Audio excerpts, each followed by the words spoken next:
जिंदगी में अगर आपको सिर्फ जीतना है ना, अगर आप कभी हारना नहीं चाहते हैं तो अर्जुन का एक सूत्र अपना लीजिए। महाभारत का युद्ध होने वाला है और अर्जुन पहुंचे भगवान कृष्ण के पास द्वारिका। और जब द्वारिका भगवान के पास अर्जुन पहुंचे तो पहुंचने के बाद अर्जुन ने कहा कि प्रभु आप तो जानते ही हो महाभारत का युद्ध होने वाला है। भगवान ने कहा हाँ मैं जानता हूं, अभी अभी दुर्योधन यहां से गया है। अभी दुर्योधन आया था, दुर्योधन ने मेरी नारायणी सेना मांग ली और मैंने अपनी नारायणी सेना दुर्योधन को दे दिया। अब तुम्हें तो मैं युद्ध के लिए कुछ दे नहीं सकता हूं और मुझे मांग कर तुम्हें कोई फायदा है नहीं, क्योंकि मैंने तो प्रतिज्ञा कर रखा है कि मैं युद्ध में शस्त्र नहीं उठाऊंगा। तो क्या फायदा है मुझे मांगने से।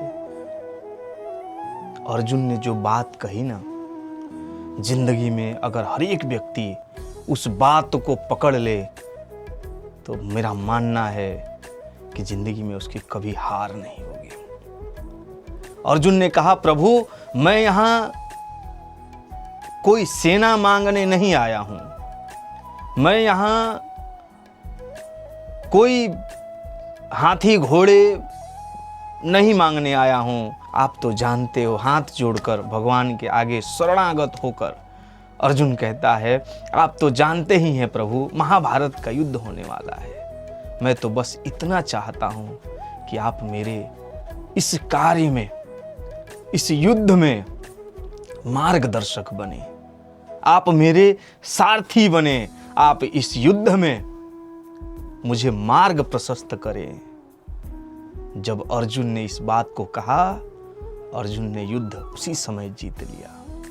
कोई भी कार्य जब हम प्रारंभ करते हैं और कार्य के प्रारंभ में ही जब हम सौंप देते हैं कि हे प्रभु इस कार्य को संपूर्ण करने के लिए आप हमें मार्ग दीजिए, आप हमें सिखाइए, आप हमें समझाइए, आप हमारे जीवन के सारथी बनिए,